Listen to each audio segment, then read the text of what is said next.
Welcome back to the channel, everyone. Today I want to talk about Citadel being too powerful and how the SEC and Gary Gensler are also aware of it and how changes have to be made. So stay tuned and let's make some money. But before I dive into the video, if you haven't already, be sure to sign up to moomoo using the link down in the description below. You can get one free share worth up to $350 and a second free share with a guaranteed value of $58 on top of that. With Moomoo, you can also get free real-time level 2 market data, advanced charting tools, and 24/7 real-time up-to-date news releases. And now I want to dive straight in with the key information. So, SEC Chair Gary Gensler is wary of Citadel Securities' market power. The US stock market's top watchdog has questions about the underpinnings of the retail trading boom. One of those concerns is whether a small number of trading firms and brokerages have too much market power. If there's only one or two firms out there that effectively have a monopoly over the market, it reduces the competitiveness of that market. That's why in the US, there isn't just one sole bank that you can hold your money with. There's tons of them. For example, on Wikipedia, they have a list of the 100 largest banks in the United States. Now, obviously there's more than 100, but by having more than one bank, it promotes competitiveness in the market and means that customers can shop around for the best price and the fairest price. But when you only have one or two large firms or organisations, they can effectively do whatever they like with customers and face no punishment. They can commit illegal activity or market manipulation or charge unfair rates and prices, and they can get away with it because there's no one to compete with. At issue is the structure of the $45 trillion US stock market, which has seen a surge in trading by everyday investors using commission-free trading apps. Brokerages like Robinhood and Charles Schwab have cut brokerage fees to zero, which has made them more dependent on money from companies like Citadel Securities and Virtue Financial that pay them to execute trades for retail investors, obviously known as payment for order flow. Those market makers which match trades internally have ballooned in size, putting their share of stock transactions in the neighbourhood of storied stock exchanges like Nasdaq and the New York Stock Exchange. Gary went on to compare the dominance of trading firms like Citadel Securities to that of companies like Google and Amazon. Maybe we could see a splitting in the future of companies like Citadel Securities and Virtue Financial.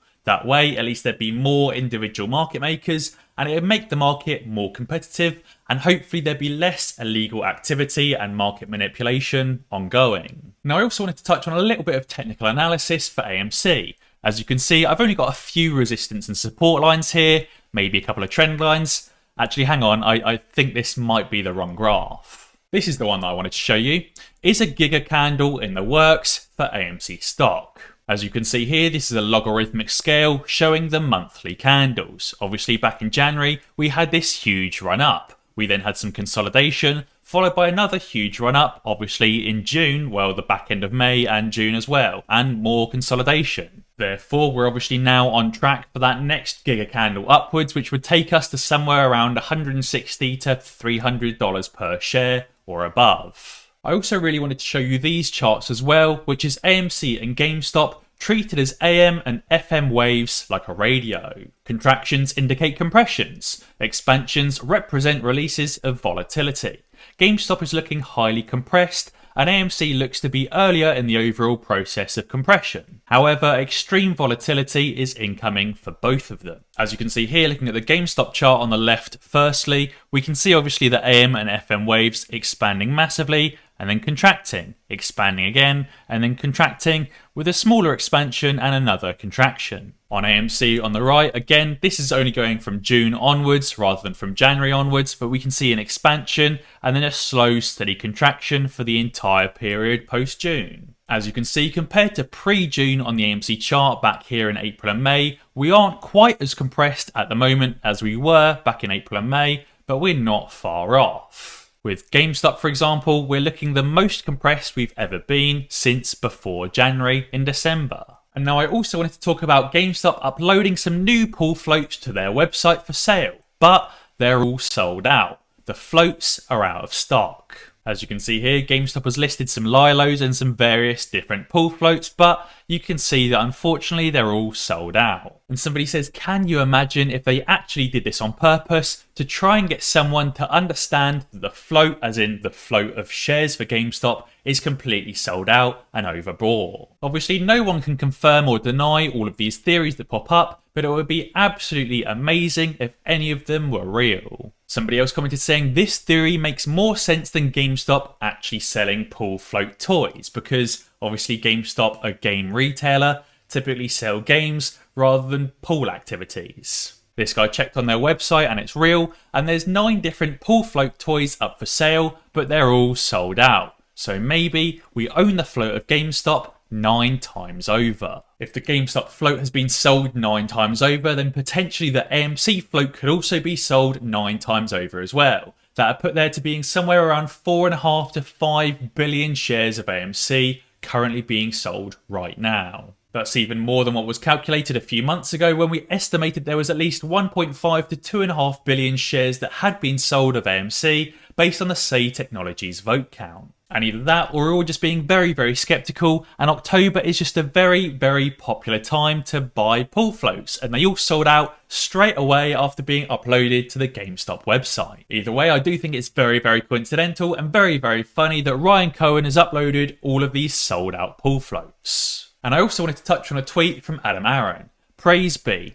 October movie ticket sale results show cinemas are finally on the rebound. First 2 weeks of October, domestic industry box office grosses are more than $300 million and the biggest 14-day total since February of 2020, some 20 months ago.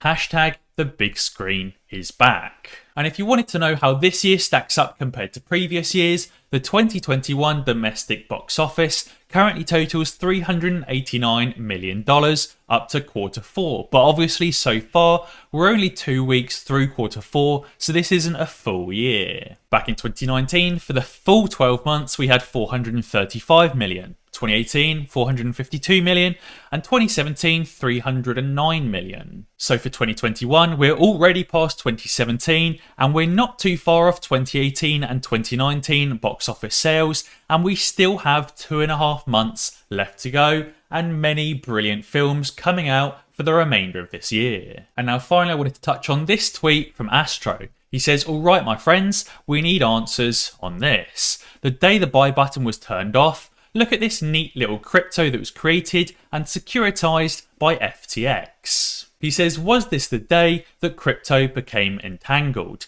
Was the liquidity crunch offloaded into the crypto markets? And as you can see here, this is a tweet that shows AMC USD, a tokenized cryptocurrency security from FTX. This tokenized security was obviously created on the 27th of January and has been trading ever since, mirroring AMC's true stock price. It's also not just this one tokenized ticker. There's AMC USD, AMC USD Tether, AMC Bitcoin, AMC 123, and many for GameStop as well. I really think we need to get a better understanding of this and figure out exactly how AMC and GameStop interact with the crypto world. It's been rumoured for many months now that institutions have been pumping up and crashing crypto to generate more and more cash and more liquidity that they can then feed into their AMC and GameStop shorts. At the moment, we don't quite know 100% exactly what's going on, but I think it's going to be super interesting to find out over the next few days and the next few weeks. Guys, be sure to let me know down in the comments below what you think about Citadel and Virtue being too powerful and Gary Gensler being aware.